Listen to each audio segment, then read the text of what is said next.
तीसरा दिन है जहां प्रश्नकाल के साथ कार्यवाही शुरू हुई। वहीं दूसरी खबर भी हरियाणा चंडीगढ़ से ही है, जहां हरियाणा के उप मुख्यमंत्री दुष्यंत चौटाला ने स्पष्ट किया है कि हिसार एविएशन हब के लिए इस्तेमाल की जा रही 7,200 एकड़ जमीन राज्य सरकार के कई विभागों से ट्रांसफर के माध्यम से ली गई है। तीसरी खबर गुरुग्राम से है, जहां पर टैक्सी चालक की हत्या का मामला सामने आया है। और चौथी खबर में आपको दिखाएंगे कि कैसे स्पा सेंटर पर पुलिस ने रेड की है और स्पा सेंटर में चल रहे देह व्यापार का भंडाफोड़ किया गया है।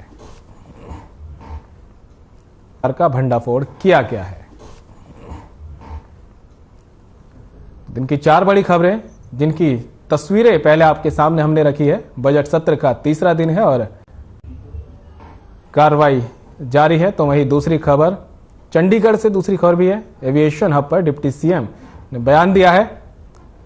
साथ ही उन्होंने कहा कि अब के लिए इस्तेमाल की जा रही जमीन कई विभागों से ट्रांसफर के माध्यम से ली गई है।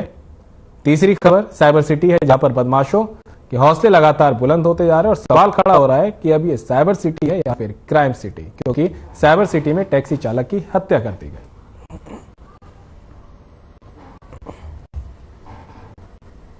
पहली खबर का रुख करते हैं। हरियाणा विधानसभा के बजट सत्र का आज तीसरा दिन है। सदन की कार्रवाई 11 बजे प्रश्नकाल के साथ शुरू हुई। इस दौरान सुनैना चौटाला ने दादरी के अस्पतालों के मुद्दे को उठाया और बताया कि किस तरह की बदहाली अस्पतालों में छाई हुई है, जिसके बाद संबंधित मंत्री ने सुनैना चौटाला को समस्याओं का समाधान करने का भरोसा दिया है। पहली खबर आपको बता रहे हैं, विधानसभा सत्र से जुड़ी पहली खबर है, जहां पर तीसरे दिन की कार्रवाई में प्रश्नकाल के दौरान सुनैना चौटाला ने दादरी अस्पताल का मुद्दा उठाया।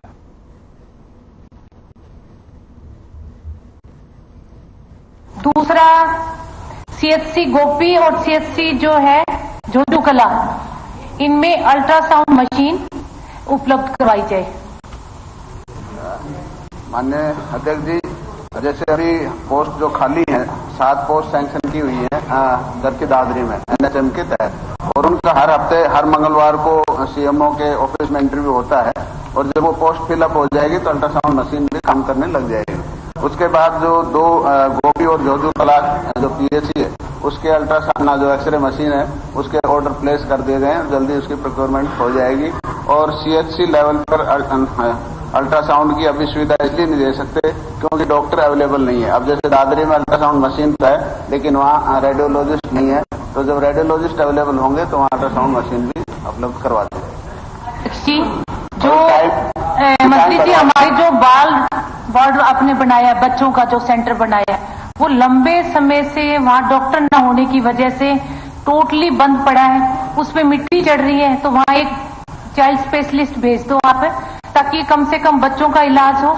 और दूसरा, जो हॉस्पिटल में एक्सरे मशीन है, उसमें जितनी भी कैसेट से एक्सरे किए जाते हैं वो सारी की सारी पुरानी है, कोई रिपोर्ट नहीं आ रही लोगों की।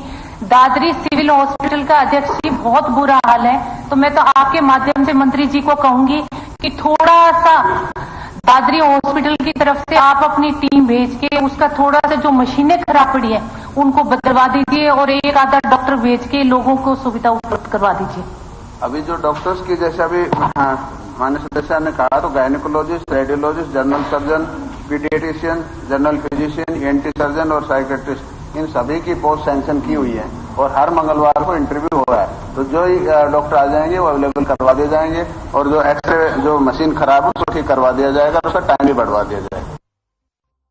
और वीरेंद्र सिंह चौहान बीजेपी प्रवक्ता हमारे साथ जुड़ चुके हैं। चौहान साहब, आपका स्वागत है। जी धन्यवाद। चौहान साहब, तीसरे दिन की कार्रवाई जारी है और लगातार सवाल जवाब का सिलसिला भी यहाँ पर बना हुआ है। देखिए, स्वाभाविक है, सदन जो होता है, सदन वो लोकतांत्रिक मंच है जहां प्रतिपक्ष भी सवाल कर सकता है और सत्ता पक्ष भी सवाल कर सकता है। सरकार यानी मुख्यमंत्री और उनकी मंत्रिपरिषद सत्ता पक्ष के और विपक्ष के जो विधायक जो सवाल उठाते हैं, जो जानकारी मांगते हैं, जिन मुद्दों पर अपना पक्ष रखते हैं, उन पर फिर सरकार की राय, सरकार का जवाब सरकार की तरफ से दिया जाता है। तो वो हम कर रहे हैं। हमने सदन के समय का पूरी तरह से सदुपयोग हो और अधिक से अधिक विधायक गण अपने मन की बात कह सके, अपने हल्के के जन की बात कह सकें। हमने सबको पर्याप्त अवसर दिया है और प्रतिपक्ष के कुछ मित्रों ने जनहित के सवाल भी उठाए हैं, लेकिन आप और हम ये देख रहे हैं कि ज्यादातर मामलों में जनहित के बजाय ये लोग दलहित पर अटके हुए हैं और दलहित के बजाय भी व्यक्तिगत हितों पर हल्ला कर रहे हैं, जिससे सदन का समय जाया हो रहा है, व्यर्थ हो रहा है। बेहतर यही है कि लोगों की बात करें, लोगों की समस्याओं की बात करें प्रतिपक्ष के लोग, और सरकार की तरफ से हमारी प्रतिबद्धता ये है कि जनता से जुड़ा कोई सवाल आएगा तो उसका सकारात्मक नजरिए के साथ हम प्रत्युत्तर भी देंगे और समस्या होगी तो उसका समाधान करेंगे। प्रोफेसर साहब, बजरंग दास गर्ग कांग्रेस प्रवक्ता भी हमारे साथ जुड़ चुके हैं। गर्ग साहब, आपका भी बहुत बहुत स्वागत है। आपसे सवाल लेना चाहेंगे कि प्रश्नकाल में सुनैना चौटाला ने ही दादरी के अस्पतालों का मुद्दा उठा लिया है, समर्थन भी जेजेपी दे रही है और अब सवाल भी यहाँ पे उठते नजर आ रहे हैं। अच्छी बात है, हॉस्पिटल बनने चाहिए, नए नए हॉस्पिटल बने। जो पुराने सरकारी हॉस्पिटल है उसका अंदर मूलभूत सुविधा नहीं है। आज सरकारी हॉस्पिटलों में डॉक्टरों की कमी है, स्टाफ की कमी है, यहाँ तक कि वेंटिलेटर नहीं है, यहाँ तक कि सफाई व्यवस्था नहीं है। बेड की हालत देख लो, जनरल वार्ड में चला जाए, अगर ठीक आदमी भी चला जाए वो बीमार हो जाए, तो मूलभूत सुविधा की जरूरत है। और जहाँ हॉस्पिटल बढ़िया नहीं है वहाँ नए हॉस्पिटल बने, बल्कि मल्टी स्पेशलिस्ट हॉस्पिटल बने। आज के टाइम तो स्वास्थ्य की सबसे ज्यादा जरूरत है, शिक्षा और स्वास्थ्य, दो ऐसे मुद्दे हैं बहुत जरूरत है। यहाँ देखोगे आप, शिक्षा के अंदर सरकारी स्कूल बंद हो रहे हैं, सरकारी स्कूल के अंदर बच्चे स्कूलों में ताला मार के बाहर बैठते हैं। सरकारी स्कूल में हिंदी का टीचर नहीं है, कहीं इंग्लिश का नहीं है, कोई मैथ का नहीं है, प्रिंसिपल नहीं है, बच्चों को बैठने के लिए बेंच नहीं है, यहाँ तक कि बिल्डिंग जो है उसकी हालत खस्ता है। तो ये दोनों चीजें ऐसी है, शिक्षा और चिकित्सा सबसे पहले जरूरी है। हमारे बच्चों को शिक्षा मिले और हर एक व्यक्ति को अच्छी चिकित्सा मिले, ये जरूरी है। और बजट में मेरी अपील है सरकार से कि इनके ऊपर विशेष तौर पर फोकस करे, विशेष तौर पर चिकित्सा और शिक्षा पर ध्यान दे। और जहां तक कि व्यापारियों का मामला है, बेरोजगार लोग, बहुत दुनिया भर की बेरोजगारी हरियाणा में है, हरियाणा की जो स्थिति है आज बेरोजगारी में नंबर 1 है, उसको कम करने के लिए जरूरी है व्यापार व उद्योग को बढ़ावा दे, टैक्सों में सरलीकरण करे और जो उद्योग नहीं लगे उसके लिए 50% बिजली के बिलों में सब्सिडी दे। उद्योगपति उद्योग लगाए उसके लिए जरूरी है सस्ती जमीन दे। और जहां तक इंस्पेक्टरी राज से मुक्ति जरूर सरकार को देनी चाहिए। जो भ्रष्ट अधिकारी लूटने में लगे हुए हैं, मार्केट कमेटी के, फूड सप्लाई के, सेल्टेक विभाग के, प्रदूषण विभाग के, बिजली बोर्ड के, उन पर अंकुश लगाने की जरूरत है। ये जरूरी ताकि प्रदेश में व्यापार बढ़े, उद्योग बढ़े, उसके माध्यम से लाखों बेरोजगारों को रोजगार मिले, ये जरूरी है। ये सुनिश्चित अगर सरकार करती है, मैं 3-4 सुझाव दिए, मैं दावे के साथ कहता हूँ हरियाणा में बेरोजगारी नाम की चीज नहीं रहेगी। हजारों उद्योग लगवाने की गारंटी हमारी हरियाणा में, मगर आप उनको सुविधा दे, रियायत दे, ताकि वहां पर रोजगार लोगों को मिले, व्यापार बढ़ेगा, उद्योग बढ़ेगा तो लाखों लोगों को उद्योग के माध्यम से रोजगार मिलेगा, ये जरूरी। चौहान साहब, कल बजट भी आ रहा है और लोगों को बजट से भी काफी उम्मीद है। सरकार कितना खरा उतरेगी बजट पे, क्योंकि पिछली बार जो बजट पेश हुआ था उससे अब कहीं ना कहीं जनता को और ज्यादा उम्मीद है इस बार के बजट से बनने लगी है। हमने हर बार पिछले बजट से बेहतर बजट प्रस्तुत किया है। मनोहर जी कल जब 11 बजे सदन में अगले साल का बजट अनुमान लेकर के जनता के समक्ष रखेंगे, सदन के सम्मुख रखेंगे, तो आप और हम पाएंगे कि पहले से बेहतर, पहले से और अधिक लोक कल्याणकारी बजट होगा, विकासोन्मुखी बजट होगा। ऐसा बजट होगा जिसके कारण हरियाणा के समाज के सब वर्गों के चेहरे खिलेंगे। मैं बजरंग जी से केवल एक सवाल पूछना चाहता हूं, हालांकि ये काम एंकर का है, कि भाई बजरंग जी आप बार बार चिल्ला रहे हो रोजगार कम हो गया, रोजगार कम हो गया। अगर आप इतने अच्छे थे बजरंग जी, तो क्या आपके समय में बेरोजगारी बिल्कुल नहीं थी? 100% रोजगार मिल गया था, हर हरियाणवी को रोजगार देकर गए थे। मतलब आप मियां फजीहत औरों को नसीहत, ये तरीका ठीक नहीं है।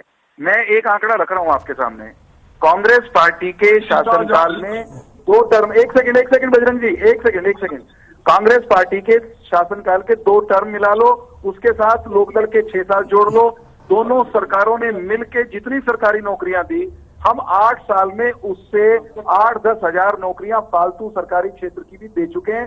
इस साल भी मुझे लगता है 1 लाख के लगभग और नौकरियां सरकार देगी। आप अपने बारे में भी बताएं लोगों को कि आपने केवल बातें बनाई थी। हम तो कम से कम काम कर रहे हैं, नौकरियां दे रहे हैं, ईमानदारी से दे रहे हैं, बिना खर्ची पर्ची के दे रहे हैं, जाति और क्षेत्रवाद के आधार पर दे रहे हैं। क्या ये सच नहीं है? गर्ग साहब, चौहान साहब का इन्होंने एक बात कही इन्होंने एक बात की बिना खर्ची और बिना पर्ची। मैं कहता हूँ जब टेचियों में माल आवा पर्ची खर्ची क्या जरूरत होती है? जब टेची अंदर के अंदर बेटी वाले सारे भीतर ठोक दिए, बजरंग दास की बेटी वाले सारे भीतर गए, भीतर ठोक दिए सारे, शेर में पड़े हैं, भी आया चिंता बेटी का आया वो भीतर गया। अच्छा, इनसे एक बात तुम पूछ लो, 8.5 साल में 1 रुपए की छूट किसी व्यापारी को दी हो, एक टेर का नाम बता दे जाओ। और दूसरी बात यूं पूछ लो, इनके राज्य में एक ऐसा महकमा बता दो बिना रिश्वत ये काम हो तो उसका नाम बता दो, मैं दावे के साथ करता हूँ। अरे मैं बजरंग दास गर्ग को खुली चुनौती देता हूँ, चौहान साहब, बजरंग दास गर्ग को खुली चुनौती देता हूँ, मैं खुली चुनौती दे रहा हूँ। और भाई साहब, चौहान साहब, गर्ग साहब, एक करके सवाल जवाब का सिलसिला आगे बढ़ाइए, समझ से बाहर जा रही है सारी चीजें।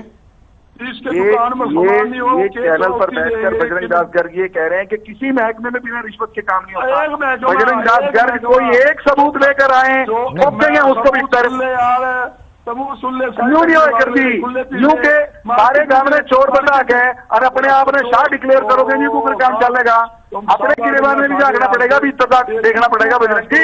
अरे भाई, हमारे टाइम में जो डकैतियां चलती थी वो हमने रोकी है। कांग्रेस के राज की डकैतियां बंद हो गई, इसलिए कांग्रेसी बेचारे परेशान है। इनकी पीड़ा तो समझ में आ सकती है ना। चोरी बात के ज्यादातर धंधे जो थे वो हमने बंद कर दिए गुरु जी। इसकी बात बंद हो गई, सारे दरवाजे बंद हो लिए ना। आप देखते क्यों नहीं? बात बंद हो, इनकी बात बंद हो, बोलना कि भाई तुम लोग हैं। चौहान साहब, गर्ग साहब का जवाब ले लेते हैं। आपने अपना सवाल रखा, उनसे उनकी बात सामने रखवा लेते हैं। गर्ग साहब बोलिए। ऊपर रख मेरी बात सुन लो, मैंने 2-3 बातें बताई, एक नई बात और सुन लो। ये कहते हमने करा, मैं तो इनसे एक ही सवाल, एक आइटम बता दे, या मैं गिनाऊं सैकड़ों आइटम हमने यार छूट दी ये काम की, एक भी टेढ़ बता दे। हरियाणा में अनाज मंडी से लेकर, मैं अनाज मंडी के अंदर बैठा हूँ, इन्होंने धान पर 4% मार्केट फीस कर दी, आड़ती हुई दाम भी जो 2.5% थी वो कम कर दी, मंडी में एक दुकान के 2 लाइसेंस थे वो बंद कर दिए। और सुनो आप, एक टेढ़ का नाम बता दो, नया टेढ़ टैक्स इन्होंने लगा दिया, सब्जी फल पर 2% मार्केट फीस इन्होंने नहीं लगा दी। क्या तो बात करेंगे इनसे, क्या तो बात करें, इनको बात करने का पता नहीं होता। मैं भय करने के सिवाय मुद्दे की बात करते नहीं। करने का तरीका तो कांग्रेस वाले नहीं पता है। छोड़ो आप कोई तथ्य लेकर के आना अगली बार डिबेट में जब आओ। ये जो सारे देश को चोर डिक्लेयर कर देते हो, महाचोरों के सरदार, अपने भीतर अपने गिरेबान में झांकना शुरू करो पहले तो। दूसरे की तरफ उंगलियां उठाने से पहले कांग्रेस का ट्रैक रिकॉर्ड देखना चाहिए बजरंग दास गर्ग को। दूसरों पर सवाल खड़ा करने से समय की कमी की वजह से आप दोनों को रोकना चाहूंगा। बजरंग दास साहब, प्रोफेसर साहब, आप दोनों का हमारे साथ जुड़ने के लिए बहुत बहुत शुक्रिया। समय की कमी है, वरना चर्चा को और भी आगे बढ़ाते हैं। वहीं हरियाणा के उप मुख्यमंत्री दुष्यंत चौटाला ने स्पष्ट किया है कि हिसार एविएशन हब के लिए इस्तेमाल की जा रही 7200 एकड़ जमीन राज्य सरकार की तरफ से जो है आनी है वो ली गई है। और हिसार एविएशन हब को लेकर डिप्टी सीएम ने बयान दिया है, कई विभागों से जमीन ले ली गई है। हब के लिए इस्तेमाल की जा रही जमीन कई विभागों से ट्रांसफर के माध्यम से ली गई है, डिप्टी सीएम दुष्यंत चौटाला का कहना है। और सत्र के दौरान उन्होंने अपनी बात रखी है। उन्होंने कहा कि टैक्स चालक कई विभागों से जमीन ली गई है। उप मुख्यमंत्री दुष्यंत चौटाला ने हिसार एविएशन हब को लेकर अपना स्पष्टीकरण सामने रखा है। सदन में उन्होंने बोलते हुए कहा कि हब के लिए इस्तेमाल की जा रही जमीन कई विभागों से ट्रांसफर के माध्यम से ले ली गई है। और अब जो है इसके साथ ही डिप्टी सीएम ने बताया कि एयरपोर्ट के परिसर की 4 दीवारी का निर्माण करवाने के लिए एक रास्ते को बंद किया गया। उन्होंने बताया 147 करोड़ रुपए की जमीन देकर ई भूमि पोर्टल के जरिए राज्य सरकार ने भू मालिकों से 110 एकड़ जमीन ली है, जिसके पूंजीकरण का पंजीकरण का कार्य चल रहा है। उन्होंने इस विषय में एक विधायक की ओर से दी गई गलत सूचना को सदन की कार्रवाई से हटवाने का आग्रह विधानसभा अध्यक्ष से किया है। डिप्टी सीएम के आग्रह पर स्पीकर ज्ञानचंद गुप्ता ने कहा कि गलत जानकारी देकर सदन को गुमराह करने वाले सदस्यों के खिलाफ अवमानना की कार्रवाई की जाएगी। आगे कहा कि डिप्टी सीएम दुष्यंत चौटाला ने कि सदस्य के बयान को शपथ पत्र मानकर विषय की जांच करवाई जाए।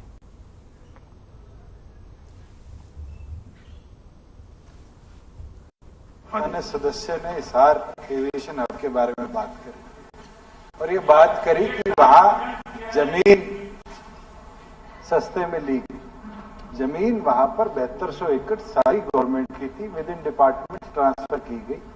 ये फैक्चुअली इनकरेक्ट बात हाउस में करी गई है। मैं चाहता हूं कि इसको हटाया।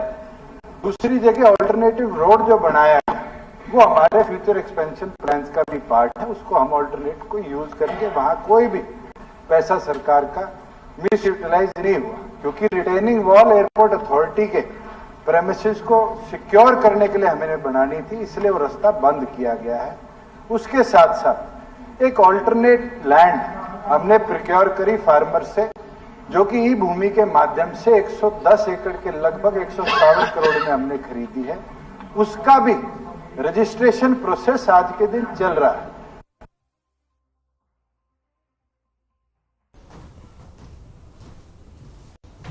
और तीसरी खबर गुरुग्राम से, जहां दिल्ली से सटी साइबर सिटी की सरस्वती इंक्लेव कॉलोनी में रात करीब 10 बजे 3 बाइक सवार अज्ञात बदमाशों ने एक टैक्सी चालक की गोली मारी और मौके से फरार हो गए। घायल टैक्सी ड्राइवर को सेक्टर 10 के सिविल अस्पताल में भर्ती कराया गया, जहां इलाज के दौरान उसने दम तोड़ दिया। साइबर सिटी गुरुग्राम की तस्वीरें आपको बता रहे हैं, जहां पर बाइक सवारों ने ऑटो चालक पर फायरिंग की और मौके से फरार हो गए, जिसके बाद टैक्सी चालक को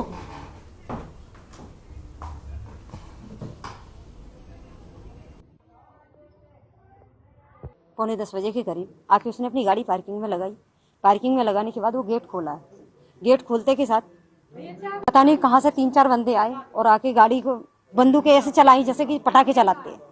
मुझे नहीं पता कि हम तो यही सोच रहे पटाखे। मैंने ऊपर से देखा तो वो मेरा भाई वहां बेहोश पड़ा है, वहां गोली लगते हुए बुरी तरह से घायल हो गया। तो मैं उनके पीछे भागी थी दूर तक।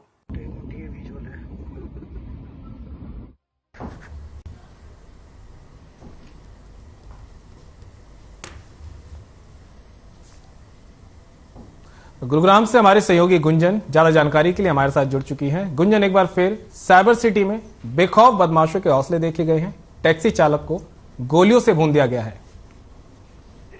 जी देखिए, बिल्कुल गुरुग्राम में बदमाशों के हौसले लगातार बुलंद होते जा रहे हैं और ये कोई पहली घटना नहीं है। इससे पहले भी ऐसी कई घटनाएं सामने आई हैं।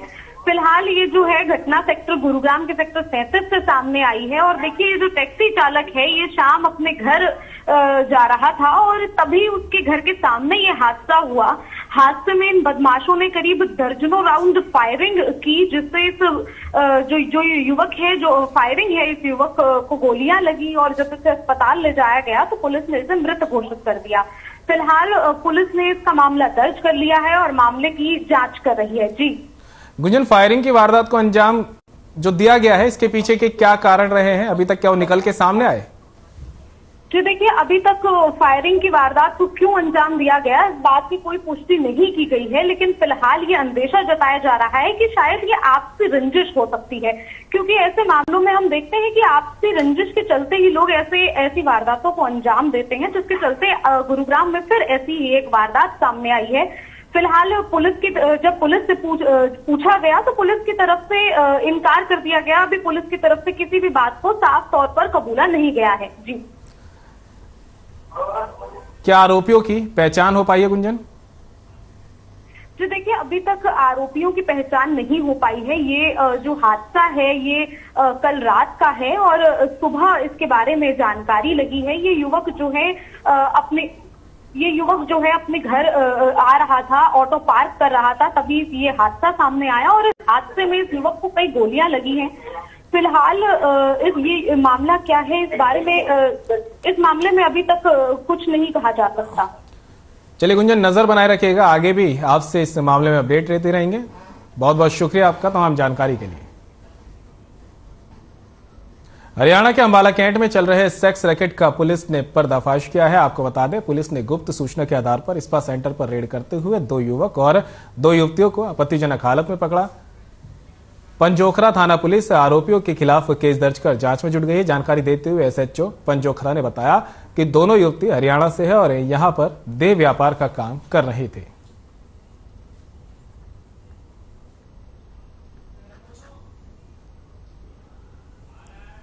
अंबाला से आपको खबर बता रहे हैं, जहां पर स्पा सेंटर की आड़ में एक बार फिर से देह व्यापार चलाया जा रहा था और पुलिस ने इस पूरे देह व्यापार के जो रैकेट है उसका भंडाफोड़ किया है और आरोपियों को हिरासत में लिया है।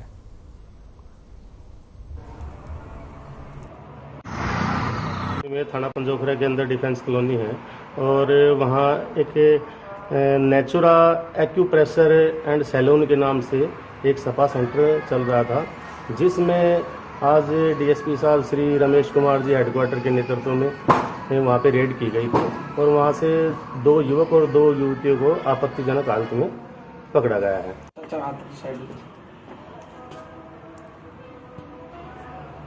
तस्वीर आपको दिखा रहे हैं जहां पर स्पा सेंटर पर पुलिस ने रेड की। बताया जा रहा है कि स्पा सेंटर की आड़ में सेक्स रैकेट यहां पर चलाया जा रहा था, जिसका भंडाफोड़ पुलिस ने किया है। गुप्त सूचना के आधार पर कार्रवाई को अंजाम दिया गया और आरोपियों को गिरफ्तार किया गया है। तस्वीरें देख सकते हैं, वही आरोपी हैं जो पुलिस ने जिनको पकड़ा है। तो अंबाला से 2 युवकों समेत 2 युवकों की गिरफ्तारी हुई है। बताया जा रहा है कि स्पा सेंटर की आड़ में देह व्यापार का यहां पर धंधा किया जा रहा था और जिसका पुलिस ने अब भंडाफोड़ किया है।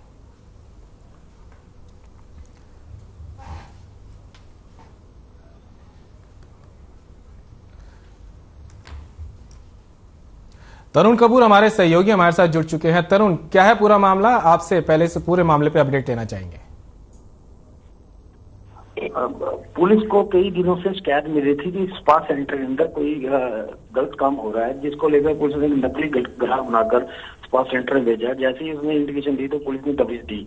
जब पुलिस वहां पहुंची तो आपत्तिजनक हालात के अंदर लड़का लड़कियां थी और उनको पुलिस ने अरेस्ट कर लिया है। और पुलिस का कहना है कि अंबाला में कोई भी ऐसा गलत काम वो चलने नहीं देंगे और जो इसका मालिक है वो अभी तक फरार है। पुलिस उसको पकड़ने के लिए कोशिश कर रही है। तरुण, क्या और भी स्पा सेंटर है जिन पर पुलिस की नजर अभी बनी हुई है?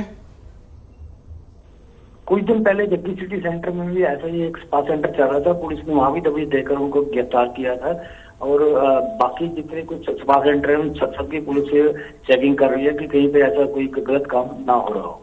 जी। और पुलिस का क्या कुछ कहना है इस पूरे मामले में? पुलिस कह रही है जो इसका ओनर है, जो इस काम को कर रहा है और कौन कौन लोग इनसे जुड़े हैं, लड़कियां कहाँ से आती है, उन सब के अंदर वो छानबीन कर रहे हैं। जैसे कि नेपाल से भी अभी थोड़े दिन पहले एक ऐसे ही ऑपरेशन लड़की को अरेस्ट किया गया था। इसी को चलते हुए अगर वो भी स्पा सेंटर है सबकी वो तलाशी अभियान कर दिया कि वहाँ पे स्पा का ही काम चल रहा है, कोई ऐसा धंधा नहीं चल रहा हो। जी। जिस स्पा सेंटर पे छापा मारा गया है उस स्पा सेंटर पर पुलिस की कितने दिनों से नजर थी? पिछले कुछ दिनों से जो आस पड़ोस के रहने वाले लोग थे उनको शक था कि यहाँ पे कोई गलत काम हो रहा है, लड़के लड़की आते हैं, तो उन्होंने पुलिस को इसकी शिकायत दी, जिसको डीएसपी के नेतृत्व में इसमें अपना छापामारी की गई और इनको पकड़ा गया। जी। चलिए तरुण, तमाम जानकारी के लिए आपका बहुत बहुत शुक्रिया। तो अंबाला से आपको खबर बता रहे हैं जहां पर स्पा सेंटर के आड़ में देह व्यापार का धंधा किया जा रहा था। और फिलहाल खास पेशकश में मेरे साथ इतना ही। दीजिए इजाजत, नमस्कार।